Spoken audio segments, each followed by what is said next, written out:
It is the Zodiac Rooster type that first debuted back in 1999 in Medarot R and made her reappearance in Medarot 8. It is HKG00 Hawkdacker, with a kit of triple wave, flight legs, and the leg ability of Accel, which grants mobile boost to self when charging Metaforce. Now, unfortunately, because Hawkdacker is triple of the same skill, it is going to hurt her overall viability pretty decently.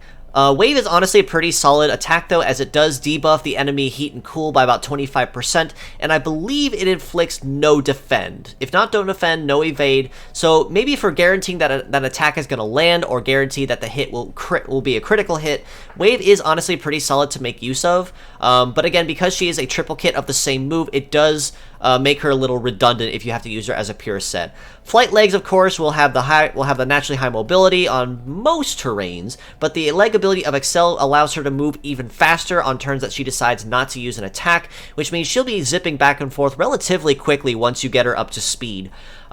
Pure set score, I'd honestly rate her about a 4.5 out of 10. Not to say that she's particularly bad or has bad stats. She honestly is pretty solid overall. Pretty decent armor all around, decent base power. Legs have a pretty solid mobility to them too.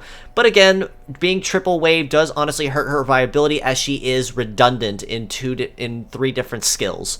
Mixed parts score, however, if you choose to use her legs or one of her parts as a ailment move, you can make much better use of her, as you can mix it up with different ailments to make the most of what Wave can inflict on the opponent, especially when it comes to slowing down faster opponents. So if you do want to make use of Hawkdacker, pick her up for the sake of having her parts, but I would recommend using her as mixed parts, maybe as one or two, for the legs and an arm, or the legs and a head maybe, over using her as a pure set if applicable.